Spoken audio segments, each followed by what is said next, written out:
continues. Sponsored by the New York Technology Council, we have Ms. Lara Schenck. She is a freelance professional that specializes in private instruction, workshop instruction, web development, and front-end web design. Unfortunately, Mr. Kunal Batra will not be able to join us today. He's feeling under the weather, so we just have the one speaker, so it's extra time for Q&A at the end. Anyway, here's Ms. Schenck. Okay, hi. Excellent job pronouncing my name, by the way. Yeah. So, I'll get my thing up here. But, yes, so, my name is, Lara, not Laura. It's very important. So, let's get started. Okay, so we're talking about freelancing, right? You guys have heard of the term freelancing before? Yeah. So, is this Keynote?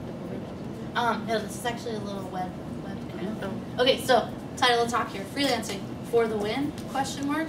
It's hard. It's awesome, and there's a lot of pros and cons here. So first, like I said, I'm Lara, not Laura. Not Laura.com if you want to learn more about me. And a little bit about my background. So I actually have a degree in fine arts, and I started out in printmaking. I had no desire to do anything technical. And then my last-ish semester of school, one of my teachers was like, you should learn how to make websites. And then you can freelance and really call your own shots and pursue whatever you want on the side, whether it's that or something else. So I was like, okay, sure.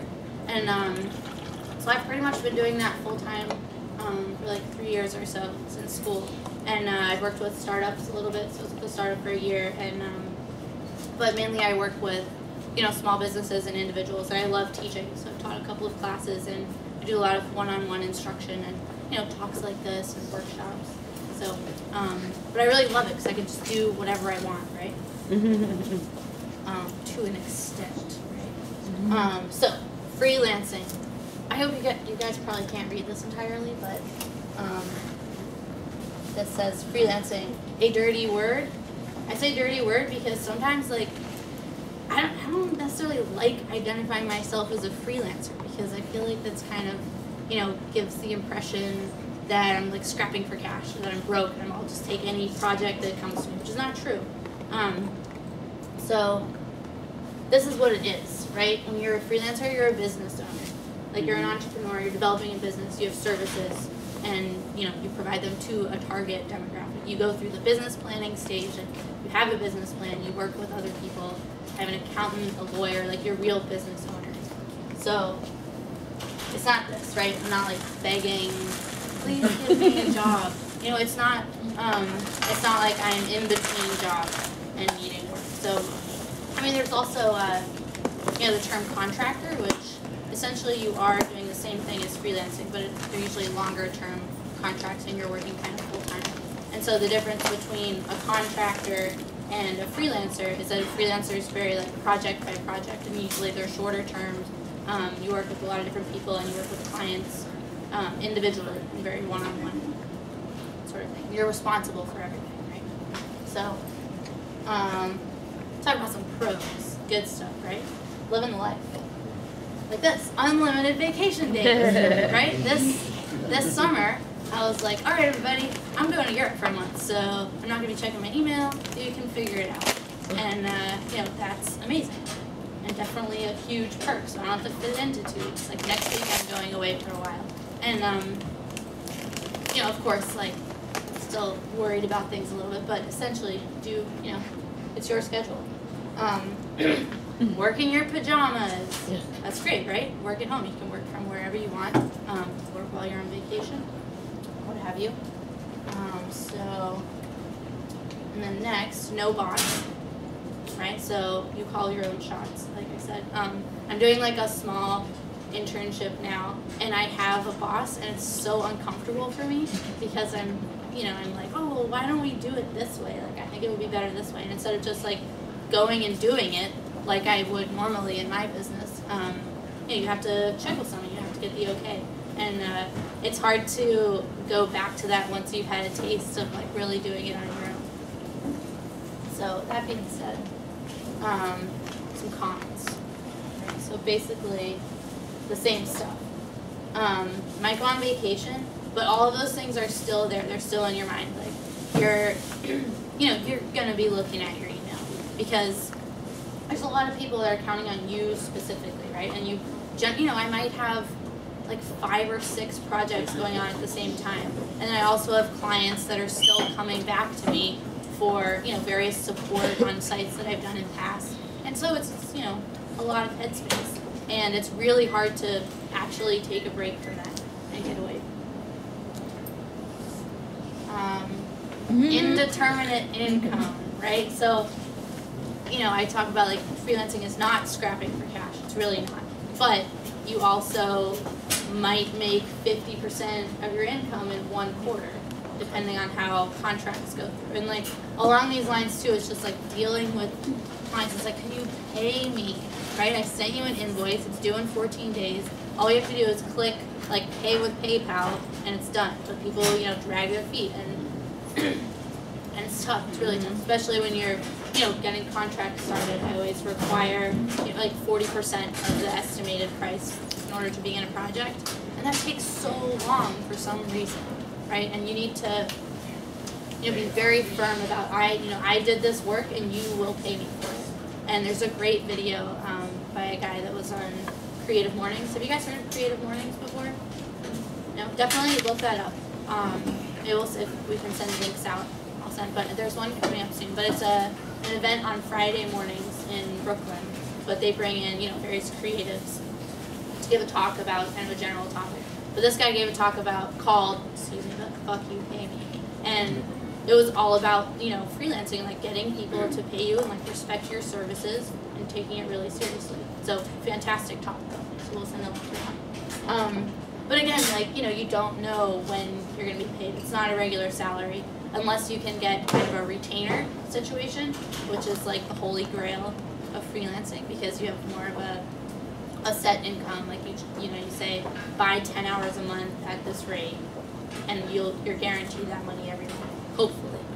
So it's good. It's a good idea to have a little bit of a savings cushion if you can.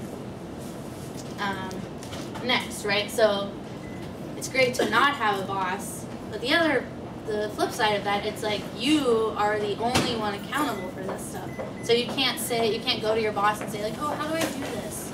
You can't blame something on another person. You can't like hand the task over to higher ups.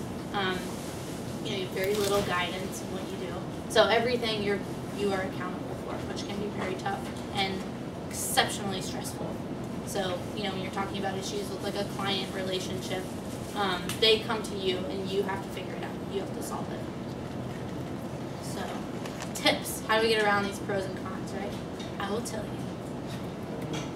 First and foremost is do the work you want. Okay. So this is kind of a weird picture.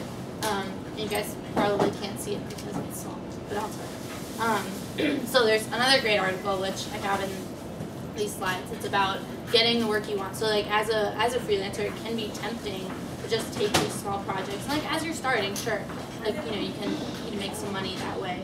But ultimately, just if you have a specific kind of work you want to do, just do it. Like if you want to remake Nike's site, right? If you want to work for that kind of client, just remake their site on your own.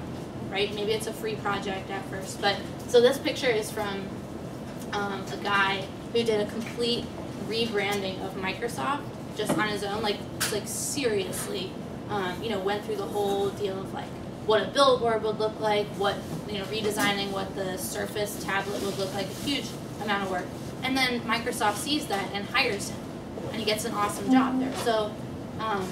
And at the beginning, you just really need a portfolio. You need to prove that you can do these things. So if you want to be like a Ruby on Rails developer, make Ruby on Rails apps. If you want to do iPhone apps, make iPhone apps.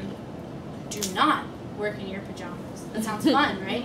Maybe like every now and then, that's fine. But take yourself seriously and take advantage of people doing the same thing. So co-working is a really big thing now.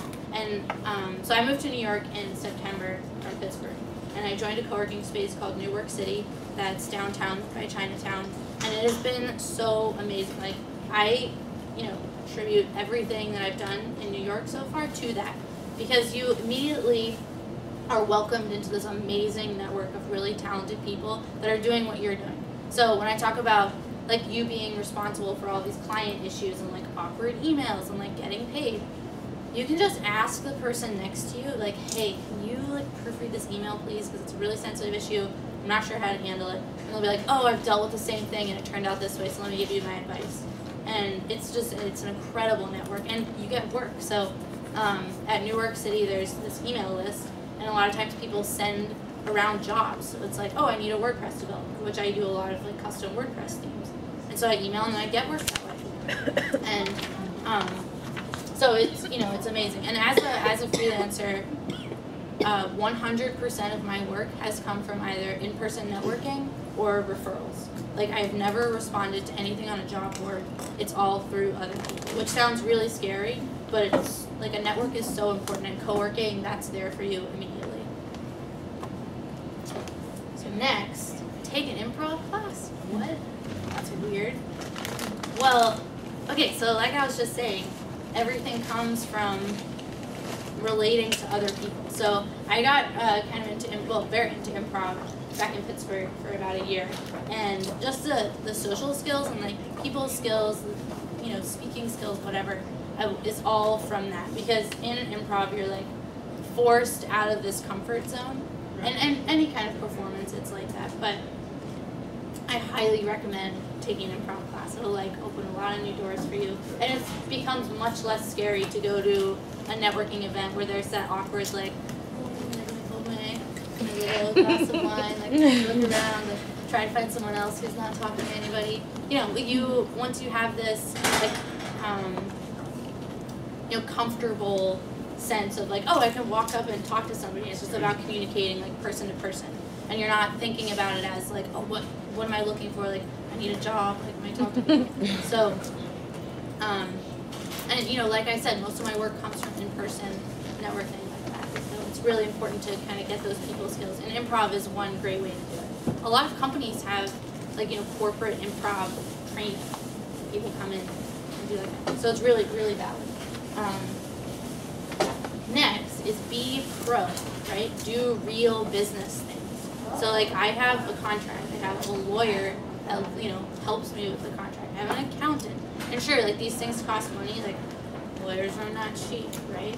And truth be told, he kind of like took this boilerplate contract, and I was like, you're serious? I've read this online before. So, but you're paying for like the validation, which sounds ridiculous, but you really treat yourself like a real business. I mean, you are a real business owner, right? So don't cut corners in these ways. And when you do have that, you know, bad client relationship that goes wrong, you can go back and say like, hey, you know, these are all the things we agreed to at the very get-go.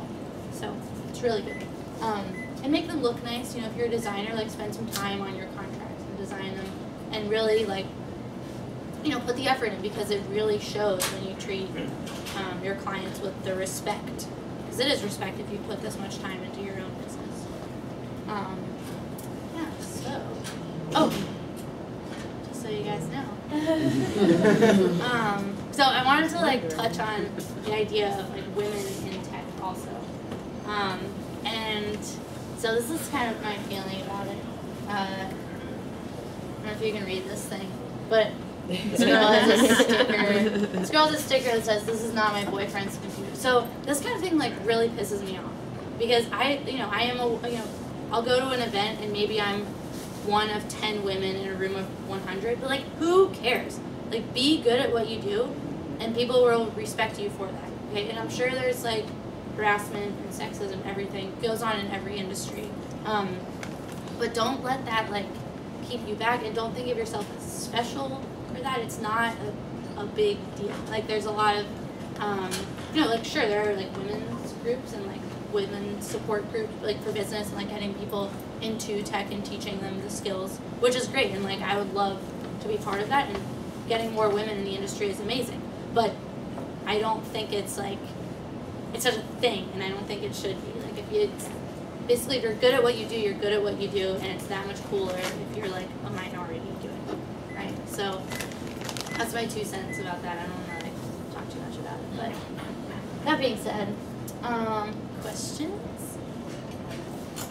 Yeah. I actually had a few regarding your ability, or not ability, but rather the way that you interact with clients and kind of trying to build a client base. Sure. How do you go about the networking from a cold perspective of not having clients to trying to find them, from building up a very small base and trying to build into something more? Yeah, that's a good question. Because that is like the biggest barrier to entry is like, how do I get a client, right? So A, build a portfolio, have work that you've done that you can show off and be proud of. B, just go to things. So like go to meetup.com, just do stuff, go there. You know, maybe it requires like a ridiculous amount of being proactive, but if you see, you know, I moved here and you go to a co-working space, talk to people, be very vocal about what you do and what you want to do, and everybody knows somebody that needs that service. So like, for example, I met like a guy in a bar not too long ago and ended up getting a ton of work through his friend. And so it's like, you wouldn't think of that as networking, right? But because, you know, I told them, or I told this guy about like what I do and, you know, what I'm passionate about, that translates. Does that answer your question? Yeah. Do you find that most of your clients come from simply word of mouth, or do you get them from networking events, or do you kind of advertise yourself in a specific way or for a specific demographic, or is it just word of mouth? He knew this person that knew this person that recommended me, that kind of thing. So we were talking about this before, but I do like zero marketing for myself. Like I need to do more of this. Like I need to have an email list. I need to do that stuff. But I've been getting work, and I went through like last year's like client list, and I think I figured out like 60% was from just in-person networking, talking to people, and you know the other 40% is from like just email connections, like knowing somebody through someone else. But I think the in-person part is so important, because when someone's hiring you as a person to work on their site, that's the most valuable thing you can offer them, is like being a real person and having those communication skills. And so when you meet somebody one-on-one like that, then you know that's apparent. Yeah. I think you said you went to art school, and then after art school, that's when you decided that you wanted to design websites, right? Yeah. So how did you get your technical skills, and how did you prove to employers that you're certified to do the work you do besides having a portfolio? Mm-hmm. Like, did you get any certifications or do any programs?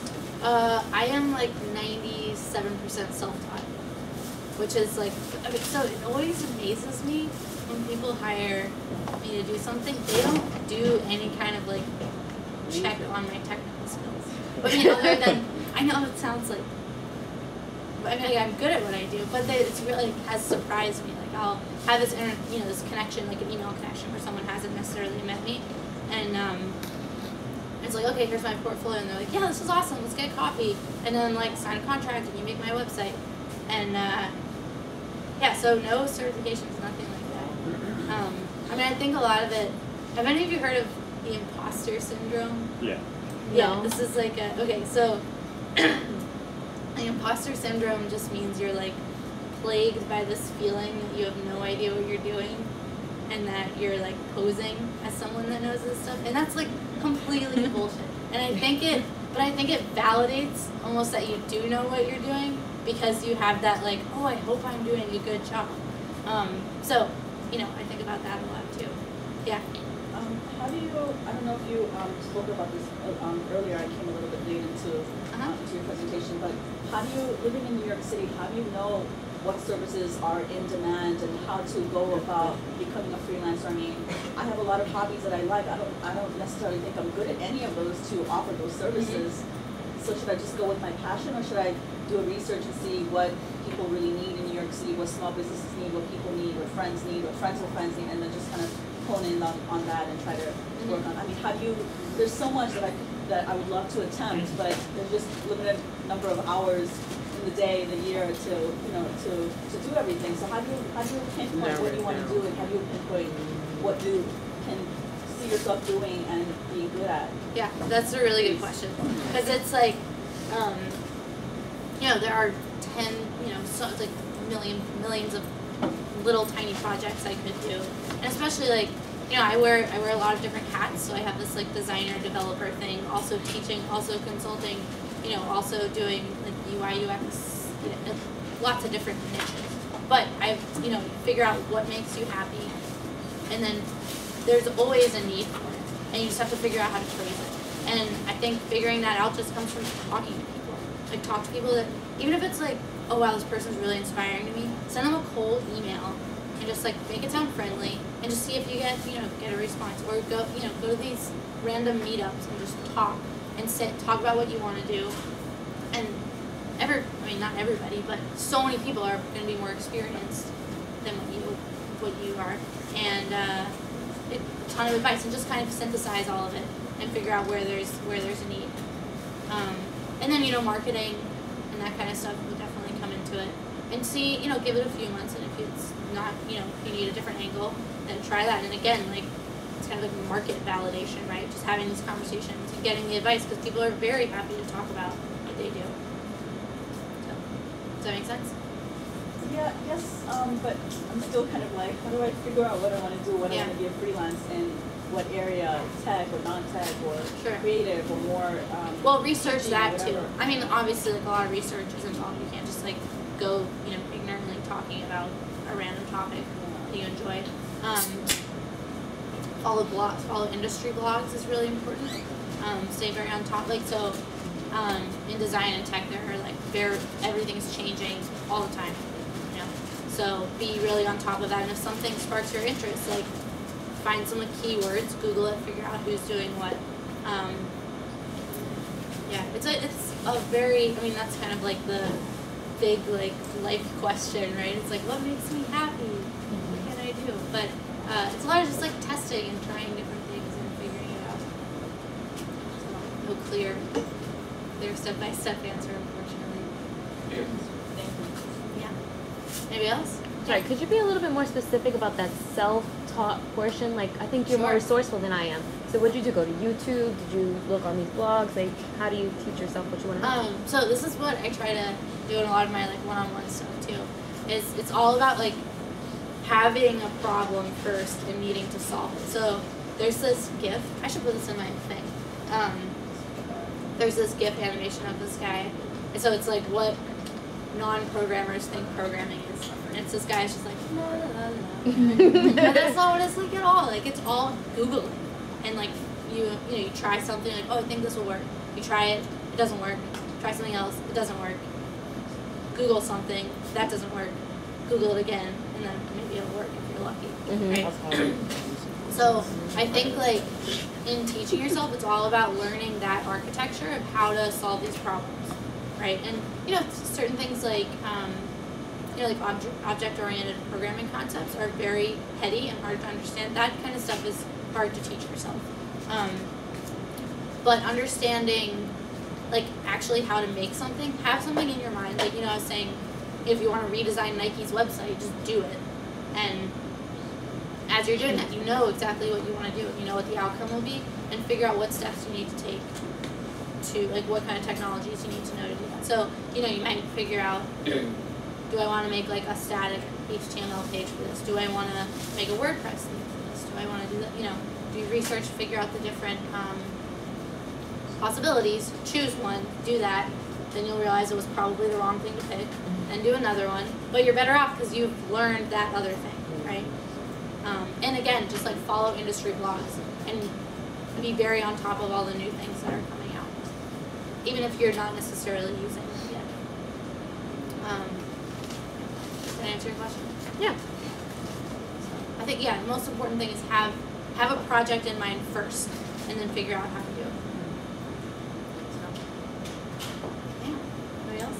Yeah. Do you own your own servers to host websites? That's a good question.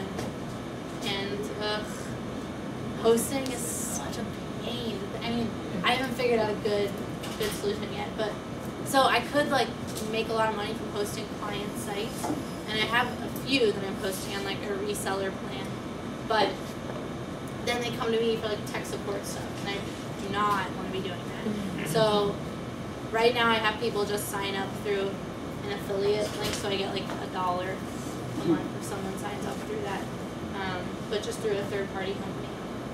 So ultimately, that kind of brings up another topic of, like, scaling as a freelancer. I feel like if you you freelance for a certain amount of time and then you run into this issue of like, I can't do all of this work, right? How do I hire other people? How do I, scale my business? And yeah, that's really hard to think about outsourcing. So that would be a good example of like, I could, have my own server and hire people to manage it. But then it's like, I don't want to be a bot, like I don't want to become this manager, I want to like make things. So it's a hard thing to figure out. So, no, I don't. Anybody else? Yeah. How do you deal with being creatively tapped? Like, especially because running, being a freelancer, if you don't do it, no one else is going to do it. So how do you kind of recharge after feeling blah for a week? Yeah. Let's see. It's like try to, stop doing it for a little bit. To literally take a weekend off. Either like go, hiking or something, and socialize. It's really important to have a social life. And like have some good friends and people you can have some friends that are not in the industry. I think is important. Because I have most of my friends are in tech, and I can complain about all of the client stuff. It's good, but that's not getting me away from work. So it's really helpful to have my parents talk about whatever. But get away from it. Go to a movie. Right? Just stop thinking about exercise. So just look Google artist block, right? Creative block. Do you find that it ever negatively affects the business aspect of it or business side of it? Yeah, unbillable hours. Yeah. Everything's about what hour is billable. And if I'm oh my god, logos are the hardest thing ever, okay? People think you can just whip up a logo. No. It could take you 20 minutes, it could take you 100 hours. So you're sitting at your computer and you're like, oh my god, I have to design this and make it look good, but I can't quite position this the right way. And then you don't look at it for a weekend. Look at it again and it's like, oh. Or you look at it and you're like, oh, this looks great. So you just need to not look at something and be really conscious of getting 3 miles away from it. So yeah. So I'm not sure if this really was covered, might have been, but what if you have a customer who's not aware that posting is expensive, and then that customer becomes basically turned off by the cost of posting? The posting? Yeah. Yeah. Well, if they're paying for a website, they need to be okay with $10 a month for basic. Because I don't do sites, my projects aren't on the scale that would require serious hosting. So they just need to, that's just goes with the territory.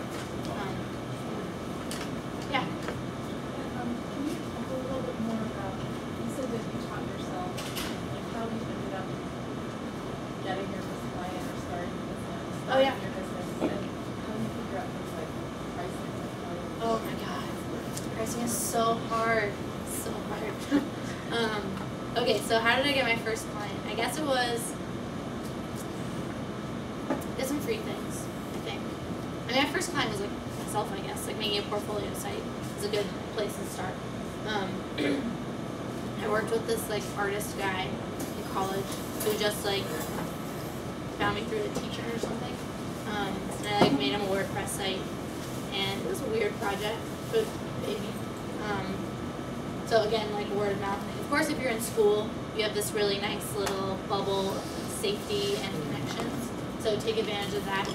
All of you guys, this is so good, being around people that are, doing what you're doing, because you have this network of complementary skills all over the place. Whereas you need to work, I was saying, you need to go to networking events, you need to go other places to find them. But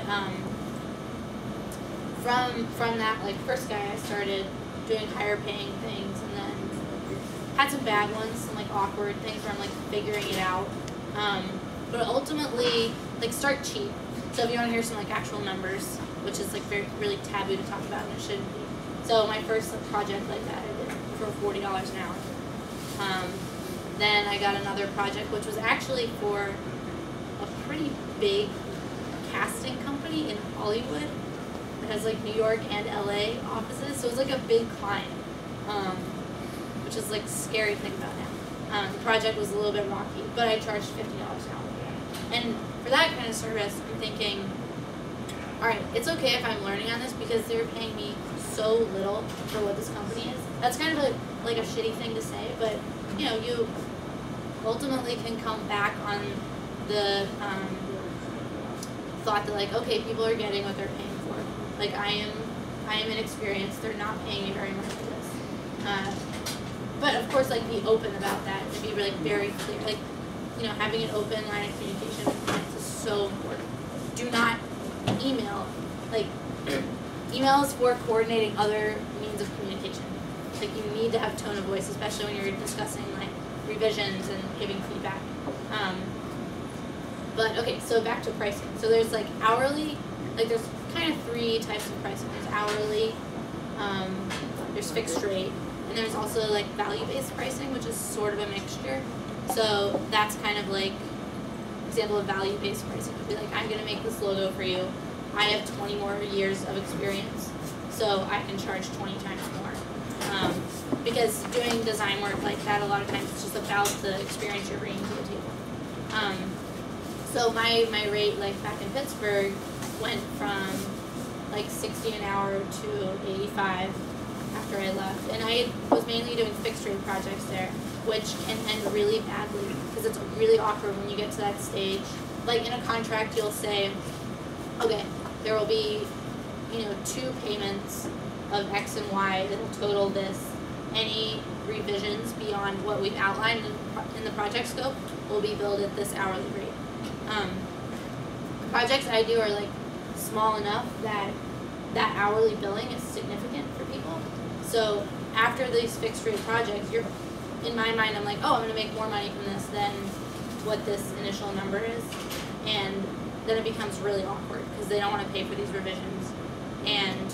But now I do everything hourly, and my rate's like 125 to 150. So you just have to, like, if you're not sure where your business is going, everybody tells you to just raise your rate and see what work you get, you know. And it's also uncomfortable because that's a lot of money, and I have to like be confident in what I'm doing. And if I don't know how to do something, I eat a lot of hours, you know. So you only bill for, you have to be very selective about what hours you bill for.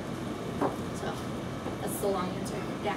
So do you work, when you're working hourly, do you work at their offices, or is it like just written down, you're going to be working from set time at the same time? So when I say hourly, I just mean the contract, like the pricing is set up by hour.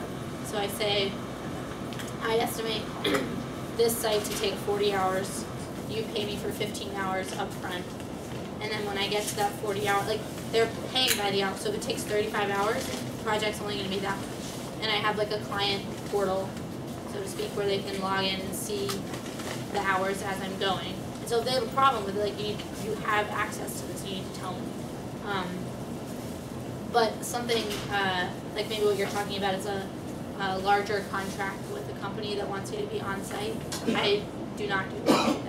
So my hours are all like at my co-working space, or coffee shops sometimes. So it's just like written down on paper, you'll be working at this time? No, I mean, this is why I like the freelancing thing. It's all in my own time. So. It's all work? All in my own time. Like I decide when I'm working. So no set hours. So basically you just tell them to be working at this amount of hours? Mm-hmm. Yeah, and I choose when I work the hours. Yeah. It's kind of a 3-part question, or 3 questions in one. Okay. One is like, how do you deal with healthcare and being a freelancer? And is there like a freelancer union or something like that? There is a freelancer. Oh, okay. And curiosity is, what programs do you use to build your site? And do you find that from when you started to right now that clients are asking you to do more than one thing at a time, like build a website, do a logo, and add photography or something like that? I noticed that a lot of people are doing multiple things as one package. Yeah. And I don't know if that's something that you've experienced. That's the kind of work I want. So as a designer, it like really sucks to work on someone's site just in a technical way if their branding is horrible. And I'm like, I would love to like rebrand you and make this really nice, make this look really good. So those are the kind of projects I want. Content is such a battle always. So I kind of want to learn more about that too. Copywriting. It's good to have all of these skills if you can, or have a network where you can work with other people. Healthcare. So this is kind of ridiculous / embarrassing, but I'm 25, so I'm still on my parents' healthcare, which is like really nice, really nice. Otherwise, Obamacare. Yeah. And then software. I do everything in code pretty much. Yeah. So Sublime Text is text editor of choice, kind of industry standard right now. So all design development happens there. I do a lot in WordPress, so a lot of WordPress development. And in terms of graphics, like Illustrator, sometimes never Photoshop really for graphic design, but you know, if I'm doing something for print, I'll use InDesign, so the Adobe Suite, I guess. But yeah, a lot of the designing happens in code. Like it's a really big thing now. Is the whole Photoshop to HTML model is dead. Like with the mobile web and adapting to different devices, you can't do that. What was that code again? Sublime Text. It's a text editor. Yeah, it's really nice. Yeah. So I use InDesign a little bit for class, and it looks to me like you could possibly schedule websites. Have you ever tried using InDesign? Oh sure. I mean, you can use it for layouts. Yeah, definitely. I mean, whatever you're comfortable with. Like, honestly, my process is like really crappy looking pen and paper wireframes, and then right into the browser. And so I do a lot of the wireframing there, and starting with like a big industry buzzword now is mobile first design and development. So you start on a small screen, like this, where it's just like the hierarchy of content, and so you get down exactly what you want to be on the site, and start with real content as soon as possible. And then you build out and think about like how the layout's going to expand. And the final part is like designing using, I don't know how familiar you guys are with web technologies, but like CSS and looking into the markup more and like adjusting the structure as needed and like working in the grid. So, but the most frustrating thing is when you're at this like middle stage and you show something to a client and they're like, I don't like that font. I'm like, don't pay attention, like the font can change in 1 second. Pay attention to like where the content is, what the layout is. So, good question. Yeah. My question is basically, I don't have any graphics experience, but I do have lots of programming experience. How much of your work is graphics related? Do you ever get any projects that are just technical, like only WordPress, PHP? So I do a lot of graphic stuff, and I have gotten like inquiries for just WordPress work, but I don't want to do that now. I mean, I could do it, but for example, someone asked me. Here's a little secret. So someone asked me to do to move like 14 WordPress websites to a multi-site installation, which is basically just like moving databases to something else. I don't know how to do it. I was gonna outsource it, like on Freelance, but I did not want to do this. So you give somebody what's called your fuck off rate, right? So it was like a huge amount of money for this, and it'd be worth it. If he was gonna pay me that much, I would do it, or I would like hire somebody out to do it. So I could do that. So I don't like doing that really, but I try to get projects that involve a lot of design decisions. I came late, so I don't know if you answered this already. Where do you find your projects? It's networking, face-to-face networking, referrals. Yeah. So have you ever been on a project where like you have they give enough information and you keep on trying to get more information but it's taking a long time? Every project. Oh my god. Content is the biggest battle ever. So people are like, oh my god, I need a website. I'm so excited to get my website. And then I have a meeting with them. And then they're like, oh my god, I have to do so much work. Like, I am not ready for a website. And people end up like reevaluating their entire like life goals as soon as they have to write an about page. Seriously, like, and especially like other things like when it comes to getting good quality photos. You know, if you give me crappy photos, it's gonna make the site look bad. And so in my terms, I say you're responsible for all text and photo and video content and high quality versions of these. But it's like pulling teeth to get that stuff a lot of times. But it's so fun, especially with startups, because all startups have their pivot moment, right? And a lot of times that, the idea of like putting together a website can be a catalyst for that, which is very frustrating. I did this really nice site for a startup, and then they, pivoted and put it down, and they paid me thousands of dollars to do it. So. Yeah, so you mentioned that you explain to people they have to have good photos, or they might make a request of you that you don't have ready skills. But do you have a very small network of fixers, like other people who you can farm work out to like that, or who you can refer to? Yeah, good question. Them too? I'm trying to build it. Like, still a little bit new here. But I met, a lot of people that do copywriting, graphic design, that kind of stuff. So the goal is, in order to like scale more, that I can outsource some of this stuff. Also need to like leverage these online outsourcing things like Freelance and Odesk. But I have a problem where I'm used to doing all this stuff myself, so it's really uncomfortable for me to trust someone else with it right now. And then there's also the issue of like, scraping off the top of what you pay them, which seems really immoral to me, but that's what capitalism is, so it's not, or maybe it is. But yeah. What's your association with the New York Technology Council, and what do you get out of coming to do things like this? Why do you, how does this help you professionally, or? I am not associated with the New York Tech Council. I got Alice, who helps out here, had sent an email to this group that I'm on about doing stuff like this, and I love like talking and meeting people, and again like talking about networking. Do things like this, and now I know all of you, and you guys know what I do, and you know me, so maybe throw some work my way. But yeah, that's how you do it, and yeah, just for enjoyment, and there's a lot of this is like the sweat equity and the unbillable hours that are essential to running a business and getting the word out.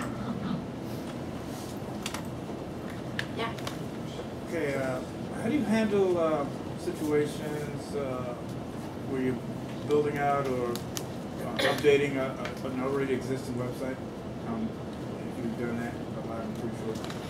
As far as like accessing security, accessing databases, maybe speeding up. Do you have like any tips on speeding up, getting access, administrative access, and those kind of things?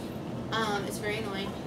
A, because it's not my area of expertise, which P.S. if any of you guys have like a good solution for this hosting thing, then maybe we'll talk later, because I need to like figure this out. So I'm not familiar with that stuff. It's not my area. But I can go into PHP-MyAdmin and get a database if I need to. And getting that information is always annoying for people because they have no idea what it is. But I don't work on. Try not to do work on existing websites, so I want to be like creating something. So it's another example of like that's work I don't take, or I use my fuck off rate for it. So you said when you change your rate to something like that? In other words.